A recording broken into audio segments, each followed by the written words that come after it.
Hello, good morning. आज हम देखने वाले हैं कि हम लोग ऑर्डर कैसे शेड्यूल कर सकते हैं अमेज़न में। सो ऑर्डर शेड्यूल करने के पहले जैसे कि आप एग्ज़ाम्पल अभी आप जब अकाउंट लॉगिन करते हैं तो आप ऐसे डैशबोर्ड पे आ जाते हैं। तो अकाउंट लॉगिन करने के लिए आपको सॉरी ऑर्डर्स देखने के लिए मेन्यू पे ओपन करना है, मैनेज ऑर्डर्स में जाना है। यहाँ पे जब आप जाएँगे तो आपको यहाँ पे ऊपर 2 टैब मिलेंगे, सेलर फुलफिल में आपको ईज़ी शिप और सेल्फ शिप। अगर आप ईज़ी शिप कर रहे हैं, तो आपको सारे ऑर्डर्स ईज़ी शिप में दिखेंगे। अगर आप दोनों कर रहे हैं, तो यहाँ पे आप सर्च करके सेल्फ शिप के ऑर्डर भी देख सकते हैं। एग्ज़ाम्पल मैं अभी ईज़ी शिप कर रहा हूँ, तो मैं ईज़ी शिप के ऑर्डर देखूँगा। सो यहाँ पे जैसे आप ईज़ी शिप में आते हैं, यहाँ पे आपको 4 टैब दिखेंगे, pending, unship, cancel and send. So pending के अंदर क्या होता है बेसिकली, पेंडिंग के अंदर कोई भी ऑर्डर जो आने वाला है, वो यहाँ पे शो करता है। बट जब तक कस्टमर की साइड से पेमेंट कंफर्मेशन नहीं हो जाता और अदर कंफर्मेशन नहीं हो जाते हैं, तो आप तक अमेज़न उसको पेंडिंग में रखते हैं। तो पेंडिंग वाले ऑर्डर्स पे आपको कुछ भी नहीं करना है, आप इनको इग्नोर इग्नोर कर सकते हैं। आपको आ जाना है अनशिप में। तो जो भी ऑर्डर आपको अनशिप में दिखता है, तो आपको उसको शेड्यूल करना है। सो बेसिकली आपको थोड़ा समझा देता हूँ। यहाँ पे ऑर्डर आईडी होता है, कस्टमर का नाम होता है, प्रोडक्ट का नेम, प्रोडक्ट का फ़ोटो और यहाँ पे शिप बाय डेट लिखा रहता है। शिप बाय डेट यानी कि जो डेट लिखा है, एग्ज़ैक्टली उसी डेट को आपका ऑर्डर जाना चाहिए। अगर आप इसको डिले करते हैं, तो आपको एलडीआर लेट डिस्पैच रेट लगेगा, जिसका आपको और नुकसान हो सकता है, जैसे कि बाय बॉक्स आना, अदर अदर थिंग। सो आपने क्या करना है, उस ऑर्डर को शेड्यूल करना है। सो बेसिकली शेड्यूल करने के लिए क्या करना है, आप शेड्यूल पिकअप पे आपको क्लिक करना है। जैसे ही आप शेड्यूल पिकअप पे क्लिक करते हो, इस टाइप का आपका यहाँ पे आपका इंटरफेस होता है। यहाँ पे आपको पैकेज वेट मिलता है। पैकेज वेट में आपको आपके पैकेज का ओरिजिनल वेट डालना है, यानी कि जो प्रोडक्ट का वेट नहीं डालना है आपको। प्रोडक्ट जब पैक हो जाता है, तो उसका जो ओरिजिनल वेट होता है, वो यहाँ पे एंटर करना है आपको।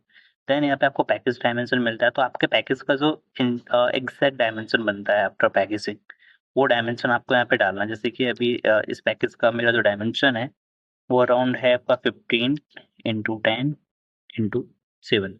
सो मैं यहाँ पे अभी अपना डायमेंशन डाल दिया हूँ। पैकेज का वेट अराउंड इतना ही है मेरा। यहाँ पे मैं गेट पिकअप स्लॉट करूँगा, तो यहाँ पे जैसे कि जो ऑर्डर जिस डेट को जाना था, वही डेट यहाँ पे मिलेगा। पिकअप टाइम आपको मिल जाएगा 11 से 2 और 2 से 15। एग्जाम्पल मैं अभी यहाँ पे 2 से 4 कर लेता हूँ। यहाँ पे आपका टोटल ईजी से फीस यहाँ पे शो करेगा और देन आपको यहाँ पे शेड्यूल पिकअप कर देना है। ओके। सो जैसे आप शेड्यूल पिकअप कर देंगे, आपको यहाँ पे लेबल का प्रिंट करने का ऑप्शन मिलेगा, प्रिंट का ऑप्शन मिलेगा।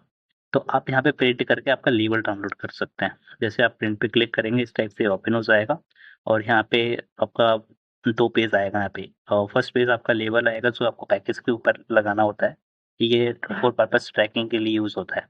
यहाँ पे आप कहाँ भेज रहे हैं उसका और कहाँ से गया है, वो एड्रेस रहता है, कौन सी डेट को यहाँ पे गया है, वो सब चीज़ें यहाँ पे मेंशन होती हैं। इवन यहाँ पे आपका डिलीवरी का डेट, मतलब किस डेट तक पहुँचना है, वो भी मेंशन होता है। थोड़ा सा अपन नीचे चलते हैं, तो यहाँ पे आपको इनवॉइस मिलता है, आपका टैक्स इनवॉइस। ओके।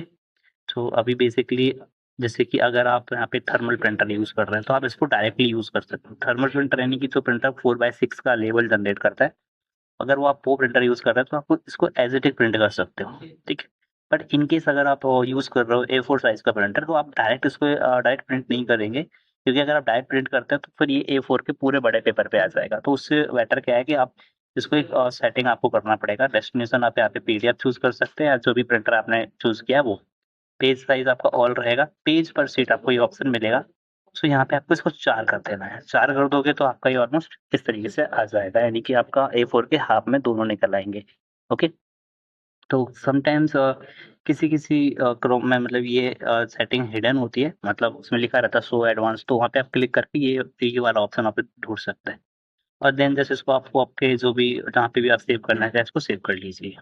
ठीक है? और देन अपने प्रिंट आउट निकाल लीजिए। अ, समटाइम क्या होता है कि हम लोग ना यहाँ से इसको प्रिंट करना भूल जाते हैं। कई बार ऐसा होता है कि हम इसको प्रिंट करना भूल जाते हैं। तो घबराने की ज़रूरत नहीं है, आपको करना क्या है, वापस से आपको ऑर्डर्स में मैनेज ऑर्डर्स के अंदर जाना है। और जैसे ही आप यहाँ पे जाएँगे, तो यहाँ पे आपका जो भी ऑर्डर आपने यहाँ पे शेड्यूल किया था, ठीक है? जो अब ये ऑर्डर तो अभी शेड्यूल नहीं हुए हैं, जो ऑर्डर मैंने शेड्यूल करा था, जो दिया का था, वो सेंट में चला जाएगा। जो ऑर्डर आप शेड्यूल करोगे, वो सेंट में चला जाएगा, यहाँ पे वेटिंग फॉर पिकअप में। सो देखो यहाँ पे वेटिंग फॉर पिकअप में ये ऑर्डर यहाँ पे शो कर रहा है, ठीक है? यहाँ पे लिखा रहता है वेटिंग फॉर पिकअप, जब मतलब अभी पिकअप के लिए वेटिंग में है। जैसे ये पिकअप हो जाता है, ये मूव हो जाता है शिफ्ट के अंदर। यहाँ पे आपको वेटिंग फॉर पिकअप के पास में शिफ्ट दिख रहा है। यहाँ पे वो मूव हो जाता है और यहाँ पे आप उसका स्टेटस देख सकते हो, जैसे पिकअप स्टेटस है, या उसका क्या स्टेटस है, रिटर्निंग टू सेलर है, या जो भी स्टेटस है। तो जैसे कि अभी मैं बात कर रहा था कि अगर आप पहले वहाँ पे लेबल नहीं निकाल पाते तो आपको क्या करना है?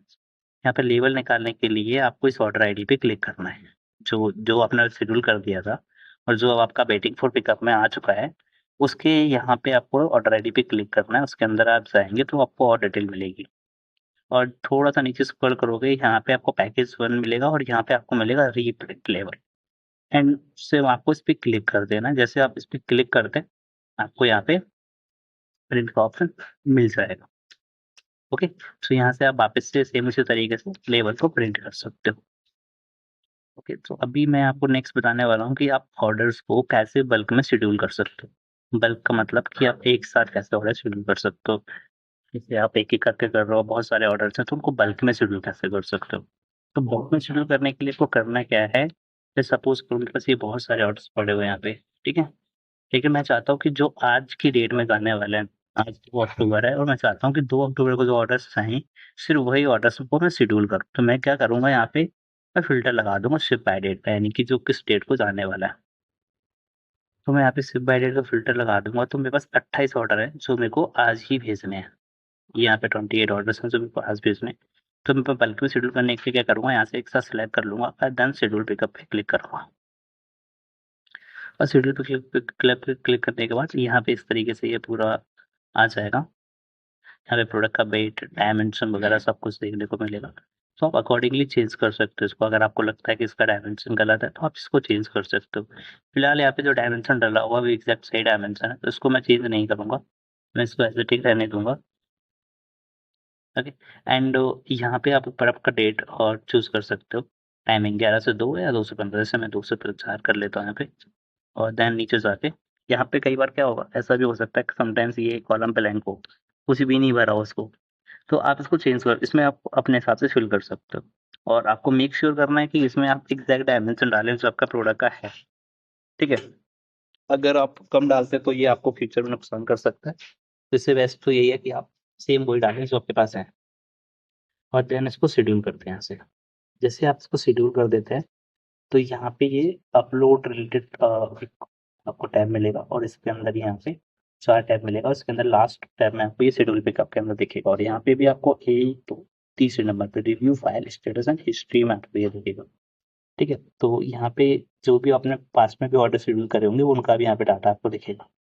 सो जैसे कि यहाँ पे आपको दिख रहा है 2-10 और ये 10-12, यानी कि इसको मैंने अभी शेड्यूल करा है। तो यहाँ पे ये रिक्वेस्ट सबमिटेड है, नंबर ऑफ रिकॉर्ड्स, यहाँ पे इसको जनरेट होने में थोड़ा-सा समय लगता है। It's take around 3 to 5 minutes more than. So जैसे अभी यहाँ पे देखो स्टेटस इन प्रोग्रेस है। समटाइम्स मीनवाइल मैं आपको बताता हूँ कि इस ऑप्शन पे कहाँ से आना है। अभी जैसे मैं इस पेज पे हूँ तो मेरे को दिख रहा है, बट अगर सपोज़ कोई ये टैब मेरे से गलती से क्लोज़ हो जाता तो मैं इसी टैब पे वापस कैसे आ सकता हूँ? तो आपको यहाँ पे मेनू करना है, ऑर्डर्स में जाना है और यहाँ पे आपको अपलोड ऑर्डर रिलेटेड तीसरे नंबर पे ऑप्शन मिलेगा। इस पे आपको क्लिक करना है और वापस यहीं पे आ जाओगे और सेम मैंने बताया 4 ऑप्शन है, तो आपको शेड्यूल पिकअप पे जाना है और यहाँ पे आप वापस आ गए हो, तो अभी भी ये स्टेटस प्रोग्रेस तो आपको 2-3 बार रिफ्रेश करना है या 2 से 3 मिनट तक वेट करना है और जैसे कि देखिए यहाँ पे आ चुका है। और एक चीज़ का आपको ज़रूर ध्यान रखना है कि यहाँ पे आपने नंबर ऑफ प्रोसीड कितने करे थे और एग्ज़ैक्ट कितने यहाँ पे एक्टिवेट हुए कि नहीं। समटाइम्स क्या होता है कि 28 मैंने सबमिट करे, 26 एक्टिवेट हुए और 2 में एरर आ गया। तो वो 2 ऑर्डर का लेवल आपको जनरेट नहीं होगा। ओके, हो सकता है मे बी शेड्यूल भी ना हो। तो आपको ध्यान रखना है कि जितना आपने किया उतना यहाँ पे होना चाहिए। तो ये आप क्रॉस चेक कर लोगे तो आपको दिक्कत नहीं आएगी और आपसे कोई भी ऑर्डर छूटेंगे नहीं। बस यहाँ से डाउनलोड करा, ये मेरे पास यहाँ पे डाउनलोड हो गया एंड सेम वही तरीका। अब मेरे पास अगर ये 4 का प्रिंटर है तो मैं इसको 1 पे 4 कर लूँगा ऐसे, ठीक है? और देन इसको सेव कर दूँगा, ठीक है? इस तरीके से, ओके? सो सेम ये तरीका है आपका ऑर्डर को शेड्यूल करने का। Okay, okay, thank you.